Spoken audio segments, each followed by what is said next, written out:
इस कहानी की शुरुआत में हमें निकोलस नाम का एक आदमी दिखाया जाता है। ये अपनी बहन की 12वीं चाहता है। आज निकोलस की मैरिज एनिवर्सरी करती है। शादी को 5 साल हो चुके हैं पर वो अपनी शादी से खुश नहीं है। उसीलिए वो अपनी बहन को बताता है कि हो सकता है मैं जल्दी डेविस ले लूं। और मेरी वाइफ की एक आदत बड़ी अजीब है और एनिवर्सरी की दिन वो मेरे साथ एक गेम खेलती है जिसमें गिफ्ट्स कवर छुपा देती हैं और कुछ इशारों के जरिए मुझे उन गिफ्ट को ढूंढना होता है। पर अब उन की शादीशुदा जिंदगी में सारी चीजें ऐसी हैं जो खत्म हो चुकी हैं। इसके बाद जब निकोलस घर आता है तो देखता है कि इसकी वाइफ घर पर नहीं है। सामने टेबल टूटा पड़ा है, कानज बकरा हुआ है, इसलिए जेब लगता है। उसीलिए वो फौरन डियती कतीवे को बल्ला लेता है। जी वो पूरे घर की तलाशी लेती है तो इसे निकोलस पर ही शक होता है कि इसकी वाइफ की गायब होने में कहीं ना कहीं उसी का हाथ है, क्योंकि दूर में कुछ ऐसे सबूत मिलते हैं जिनसे साफ पता चल जाता है कि निकोलस की अपनी वाइफ से नहीं बनती थी। दरअसल निकोलस एक स्कूल में राइटिंग टीचर है, जबकि उसकी वाइफ जिसका नाम मीम अलिफ है खुद एक राइटर थी जो काफी मशहूर थी औरत, क्योंकि डिटेक्टिव को नकुल इस पर थे। उसी पुलिस स्टेशन ले जाती है जहां वो सारे सवाल करती है, पर वो किसी भी सवाल का ठीक से जवाब नहीं देता, मगर क्योंकि इसके खिलाफ कोई पुख्ता सबूत नहीं था उसीलिए डिटेक्टिव को उसे छोड़ना पड़ता है। पूरी दुनिया में ये खबर फैल जाती है कि निकोलस की वाइफ एमी अचानक से कहीं गायब हो गई है, और क्योंकि निकोलस भी इस केस में दिलचस्पी नहीं ले रहा उसीलिए सबको इस पर इसकी बहन पे शक होता है। ये पैसों की लालच की वजह से इन्होंने एमलिफ को कहीं गायब कर दिया।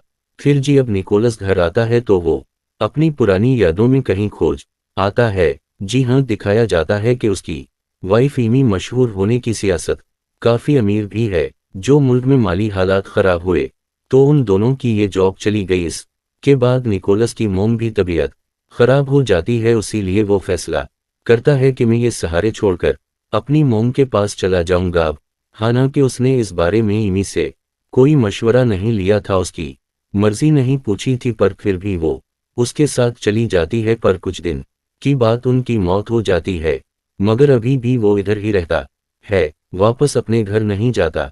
निकोलस की आदत अब ऐसी हो गई थी कि इसकी दिल्ली नहीं करता था काम करने का, तो इसीलिए मास्टर ऑफ आर्ट्स ने इसके लिए एक बार खलवा दिया। जीसी वो अपनी बहन के साथ चलाया करता था। वो खुद काफी आलीसी हो गया था, मैंसी बाग नहीं लगा था, और दूर एनी के साथ इसके रिश्ते भी खराब होने लगी थी। उनकी काफी लड़ाई होती थी, उसी वो काफी मारता पीटता था।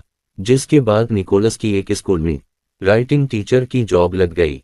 जी हाँ, इसकी मुलाकात एक लड़की से होती है और बहुत ही जल्द उन दोनों के बीच ताल्लुक बनने लगता है।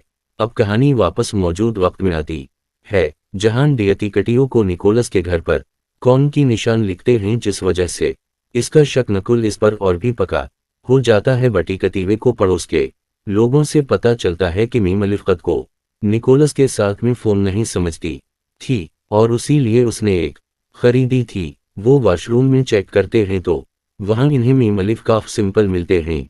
जी नहीं, वो लैब भिजवाते हैं और जब इसकी रिपोर्ट आती है तो पता चलता है कि मीम अलिफ का बच्चा होने वाला था। पर निकोलस मुझे भी बात बताई जाती है तो वो साफ साफ मना कर देता है, कहता है कि उसका बच्चा नहीं हो सकता, तो ये मुमकिन ही नहीं, हमारे बीच ऐसा कोई रिश्ता नहीं। डिटेक्टिव को इस पर शक होता है, उसी लिए वो इसके किसी भी बात का यकीन नहीं करती। और अब यहाँ उनकी पड़ोसी एक औरत आती है जिसका भी बच्चा होने वाला था। वो बताती है कि मैं एमलिफ की बहुत अच्छी दोस्त हूँ, वो हमेशा से बच्चा पैदा करना चाहती थी। निकोलस ऐसा नहीं चाहता था, इसने एमलिफ के साथ ऐसा कोई रिश्ता रखा ही नहीं। अपने खले इसको ये सुनकर इस औरत पर ही शक होता है, क्योंकि उसे यकीन थाती थी अपने पड़ोस में किसी से भी इस तरह की बात नहीं कर सकती थी, न ही वो उनसे दोस्ती करना पसंद करती थी। ये बात वो डेक्टो को भी बताता है, पर फिर भी उसे यकीन नहीं आता और छानबीन करने पर अब डिटेक्टिव को मिलती है जिस पर उसने लिखा हुआ था कि मेरी जान को निकोलन से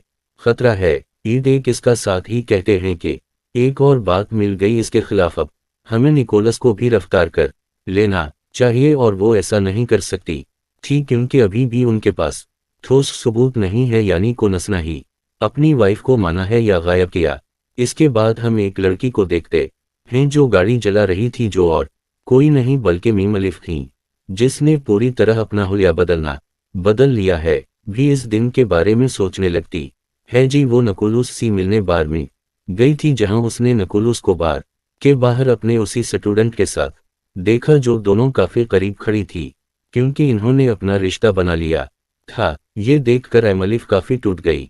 इसे बहुत दुख हुआ, क्योंकि इसने निकोलस का हमेशा साथ दिया। हालांकि वो अमीर घर से थी, पर फिर भी उसने नकुला से शादी करनी। जब इसके पास पैसे और काम नहीं थी तो इमी ने इसके लिए बार खोला, और अब जब वो उसे धोखा दे रहा है तो इस बात को वो बर्दाश्त नहीं कर पाती। उसीलिए वो नकुला से बदला लेने का फैसला करती है। वो इसकी क्रेडिट कार्ड से फजूल खर्चा करती है, ताकि सबको लगे कि निकोलस अयाश है, वही फजूल खर्ची करता है।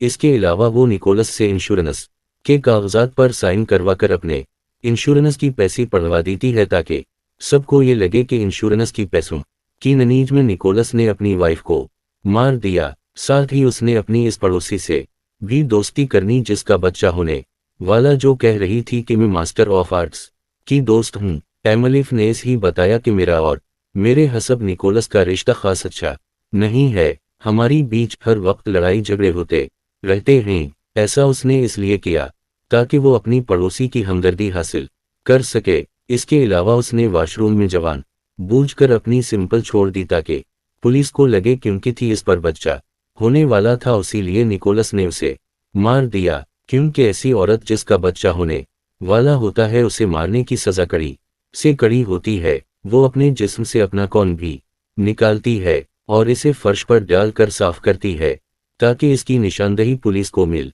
जाए और वो हमेशा अपने हसबंद के साथ उसी के दिन गेम खेलती थी, जिसने कुछ इशारों के साथ नकुलसू की फत ढूंढनी होती थी। पर इस बार उसने गेम तो खेली, मगर कलों से इशारे इसके लिए नहीं बल्कि डिटेक्टिव के लिए छोड़ी, और वो अपनी बहन के गैराज में जाता है और ये देखकर काफी हैरान रह जाता है कि किसी ने बहुत सारी चीजें खरीद कर यहाँ रखी हुई हैं, क्योंकि ये इसकी कार्ड से ही की गई शॉपिंग थी। ये इस सामान को चेक करती है तो पता चलता है कि फजूल सामान की सियासत ये वो हथियार भी है।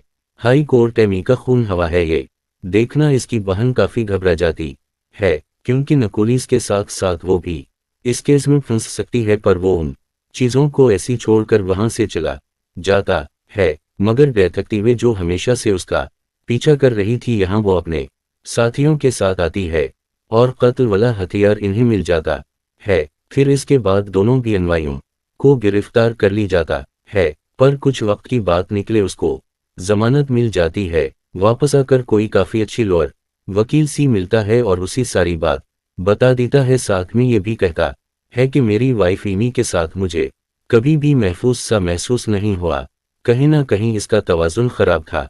इसके बाद निकोलस एनी की पहली दोस्त के पास जाता है, जिस पर एमी ने इल्जाम लगाया था कि इसने मेरे साथ बदतमीजी की और जबरदस्ती की। इंसाफ पर उसे गिरफ्तार भी करवाया था। इसे बात करने के बाद निकोलस को पता चल जाता है कि इमी मुझसे बदला ले रही है। उसने अपने दोस्त के साथ भी बिल्कुल ऐसा ही किया था, और अब वो मीम अलिफ की दूसरी दोस्त से भी नहीं जाता है, जो बहुत अमीर होता है। ये अमीर दोस्त निकले ऐसी बात करने से मना कर देता है, क्योंकि आज भी वो मीम अलिफ का प्यार करता है। मीम अलिफ कौम देखते हैं जब छोटी सी टोन में रहती है। वो अपने पड़ोसियों के साथ जब बाहर थी तो तभी इसके पैसे गिर जाते हैं, जो इसकी पड़ोसी देख लेते हैं कि इसके पास इतने सारे पैसे हैं, और जैसी ही रात होती है वो इसके घर आकर इसके सारे पैसे लौट कर चले जाते हैं। अब इसके पास कोई पैसा नहीं था। इस बात से दुखी होकर वो रोने लगती है।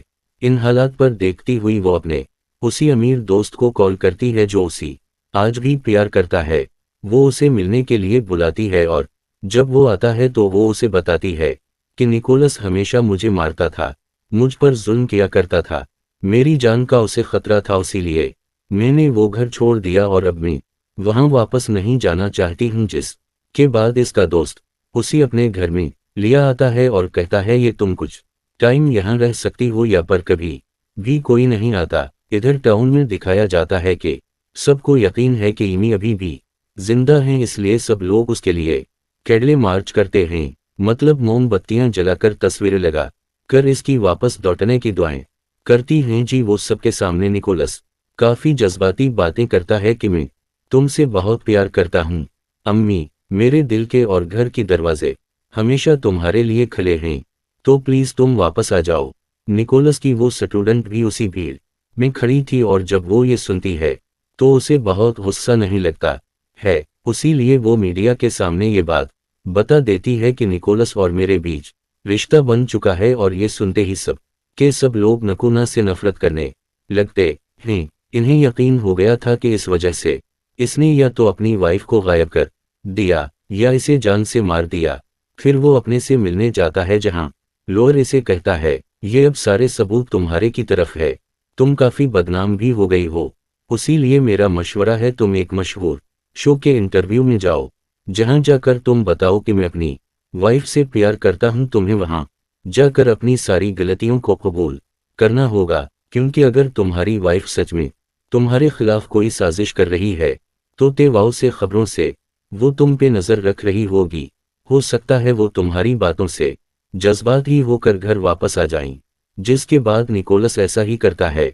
वो और शो भी जाकर बताता है कि मैं अपनी वाइफ से बहुत प्यार करता हूँ, मैं चाहता हूँ कि जल्दी वो वापस आ जाए। जिसके बाद इन्होंने की एक्टिंग करता है। हमें भी अपनी अमीर दोस्त के साथ ये इंटरव्यू देख रही थी और जो निकोलस को गौर से देखती है तो उसे पता चलता है कि इसने वही डाई लगाई हुई है जो मैंने कभी उसे गिफ्ट दी थी। वो जो बड़े गौर से निकोलस की बातें सुन रही थी तो ये चीज इसका दोस्त भी देख लेता है और अब आखिरकार वो अपने घर जाने का फैसला करती है, पर इसका उसे जाने से मना करता है। वो चाहता है कि इमी हमेशा मेरे साथ रही, पर अब इमी का दिल व दिमाग कहीं ना कहीं मदीना शुरू हो गया है। उसीलिए अब उसे अपने इस दोस्त पर गुस्सा आने लगता है क्योंकि वो उसे जाने नहीं दे रहा, रोक रहा है। जब इसके दोस्त वहां से चला जाता है तो वो अपने जिस्म पर चोट के निशान बनाने लगती है। अभी रात को जब इसका दोस्त काम से वापस आता है तो वो उसी बहाने से कमरे में ले आते हैं। वो वहां जाकर बड़ी बरहमी से उसे मार डाल दिए, इतनी बेरहमी से कि इसके खुद के कपड़े और जिस्म भी कौन सी बारिश आती है। जिसके बाद वो वहां से निकलकर गाड़ी लेकर वापस अपने घर आ जाती है। जी हाँ, पूरा का पूरा मीडिया पहले से ही मौजूद था, जो अम्मी को देख लेते हैं कि वो जिंदा है और खून में नतपे थे पे निकोलस भी अपने सामने ठीक से आता है और वो सीधा जाकर इसकी गली से लग जाती है। पर अनकलय इसको यकीन था कि वो कितनी बड़ी धोखेबाजे, तो जरूर ये भी इसका कोई नया प्लान है। इसके बाद उसे हॉस्पिटल में ले जाता है जहां वो सब डिटेक्टिव्स को बताती है कि बचपन में जब मैं स्कूल में पढ़ती थी तो मैं और मेरा वो अमीर दोस्त एक दूसरे की काफी अच्छी दोस्त थी। हमेशा ही वो मुझे लिखा करता था और भी एक दफा एनिवर्सरी वाली दिन वो मेरी गहरी आ गया। मैं अपनी जान बचाने के लिए बागी पर डंडे सी इसने मुझ पर हमला कर दिया। जी उसी में बेहोश हो गई और इस चीज का फायदा उठाकर वो मुझे अपने झील वाले घर में ले गया। जी हाँ, इसने वो सब कर दी जो इसका दिल किया। वो अगर आपको सबूत चाहिए तो आप इसके घर जाकर काफ तेवाओ कांग्रेस को चीर करने। मेरा सिर्फ वो कांग्रेस के सामने जान बूझ कर ये एक्टिंग, मेरी दोस्ती से बड़ी दोस्त ही मुझे यहाँ रखा हुआ है और वो मुझ पर जुल्म भी करता है। पर यहाँ वो डिटेक्टिव जो इस केस को शुरू से देख रही थी उसे कहीं ना कहीं एममी पर शक होना शुरू हो जाता है और निकोलस की उन बातों पर यकीन आने लगता है जो शुरू से वो कहता आ रहा था। वो डिटेक्टिव फिर इससे सवाल करती है कि अगर तुम्हारे दोस्त ने तुम्हें अगवा किया तो कत्ल वाला वो हथियार जिस पर तुम्हारा खून लगा हुआ था वो इस गैराज में क्यों और कैसे आया। वो इस बात का जवाब नहीं देती, उल्टा गसी में इससे कहती है कि शक्र करो मैं वापस आ गई, अगर मैं वापस आते ही ना तुम तो मेरे बैक्सर हसबंद को जेल में कैद कर दी थी। जिसके बाद वो बेहोश होने का नाटक करती है, पर डिटेक्टिव को अब इस पर पूरा शक है। इसके बाद निकोलस उसे अपनी घर ले आता है और कहता है कि बस कर दो, अभी ड्रामा 9 तक बंद करो। मुझे पता है कि तुम बिल्कुल ठीक हो और अपनी अमीर दोस्त का कत्ल तुमने ये किया है। और वो इतनी चालाक थी कि पहले तो वो ये चेक करती है कि निकोलस के पास कोई रिकॉर्डेड तो नहीं, ये मेरी बातें रिकॉर्ड तो नहीं कर रहा ये। जिसके बाद वो सारा सच बता देती है। पर इसका क्या फायदा था? कितने निकोलस की बातों का किसने यकीन करना था, क्योंकि अब तो सब एमिलिफ के साथ थे। आगे वो बताते हैं कि जब मैंने तुम्हारा इंटरव्यू देखा तो मुझे यकीन हो गया कि तुम्हें मेरे लिए सबसे बेहतर हो, और उसी वजह से मैं वापस आई हूँ। अब निकोलस अपने लॉर्ड और डिटेक्टिव से मिलकर ही सारी बातें इन्हें भी बता देता है। इस पर डिटेक्टिव करती है, मेरे पास इसके खिलाफ कोई सबूत नहीं है, उसने अपना बचाव करने के लिए अपने दोस्त को मारा है, उसी लिए अगर ये बात सबके सामने लाई भी जाए तब भी उसे गिरफ्तार नहीं किया जाएगा। वो नकुलुस हो अपने घर था तो है यूसी अपने साथ ले जाती है, और अपनी कोलुरस को देखने से लग रहा था कि वो अब अम्मी से डर नहीं लगा है। खैर अदबी सुबह एक रिपोर्ट उनका इंटरव्यू लेने के लिए आने वाले थे, तो उसके आने से पहले एमिलिफ नकुल इसको सर किया दीजिए, ये तो मैं वो सारी बातें मान लेनी होंगी जो मैंने प्लान की थी, यानी कि क्रेडिट कार्ड से शॉपिंग तुमने की थी, तुमने मुझ पर हाथ भी उठाया था क्योंकि पेने हमारा रिश्ता ठीक नहीं था, पर अब सब ठीक हो गया है। पर वो ऐसा करने से साफ साफ मना कर देता है कि मैं तुम्हारे साथ रहना ही नहीं चाहता, तुमसे डिवोर्स चाहता हूँ। जिस पर मीम उसे कहती है कि मैं तुम्हारी बच्चे की माँ बनने वाली हूँ, तो तुम मुझे नहीं छोड़ सकती। ये सुनकर निकोलस एकदम काफी हैरान रह जाता है, उसीलिए गासे मीम से कहते हैं कि ऐसा मुमकिन नहीं, हमारा वैसा कोई ताल्लुक नहीं था। जिस पर रहमी कहती है कि मैंने उस के लिए भी प्लान कर लिया था, तुम्हें नहीं, पर मैंने वो रिश्ता बना लिया था तुम्हारे साथ, उसी लिए अब मैं तुम्हारे बच्चे की मां हूं। ये सुनने के बाद नकुलुस अपने कंट्रोल से बाहर हो जाता है, इसकी परू से जमीन निकल जाती है, उसी लिए वो फिर से उसे मारने लगता है। कहता है मैं तुम्हारे साथ कभी नहीं रहूंगा, तुम ऐसी इतनी गिरी हुई हरकत कैसी कर सकती हो? जिस पर वो कहती है कि तुम्हें मेरे साथ रहना ही होगा कि पूरी दुनिया तुम्हारे खिलाफ है, और कल को जब तुम्हारा बच्चा पैदा हो जाएगा तो उसके दिल में भी मैं तुम्हारे लिए नफरत डालूंगी। तो अभी यहाँ पर निकोलस पूरी तरह से फलस याद है, उसे पता है कि वो बच्चा मेरी जिम्मेदारी है, तो अब आखिरकार मजबूरी में ही सही, पर वो मीमलिफ के साथ रहने का फैसला करता है। इसके बाद उनका इंटरव्यू होता है और ये दोनों ऐलान करते हैं कि बहुत जल्द हमारा बच्चा होने वाला है। दरअसल अब निकोलस ने हालात के साथ समझौता कर ली था, तो कहानी में दिखाया गया है कि अगर कपल में से कोई भी धोखा दी तो इनकी जिंदगी कितने बुरे मोड़ पर आ जाती है। मुझे ना जाने किन किन ख्यालात का सामना करना पड़ता है, जैसे कि निकोलस को हवा, क्योंकि वो अपनी वाइफ को धोखा दे रहा था, जबकि वो तो उसके साथ इतनी अच्छी थी। पलमीसी दूसरी इंसान को भी चाहिए कि चीज़ों को अपने सर पर इतना हावी ना गरीब नहीं वो चीज़ आप को गूगल तलाशी पर ली जाए, जैसे कि मास्टर ऑफ आर्ट्स ने किया। इसे चाहिए था कि वो अपने हस्बैंड से आराम से प्यार से बात करती, तो वो तब शायद इसे ये सब ना देखना पड़ता। उसने अपने चलाकों की वजह से कितने ही लोगों को धोखा दिया, उसी लिए हमें ये सबक मिलता है कि हमेशा अपने पार्टनर अपने साथी के साथ वफादार रहीं और सिर्फ उसी की बिन कर रही। उसी के साथ ही ये कहानी इधर ही खत्म हो जाती।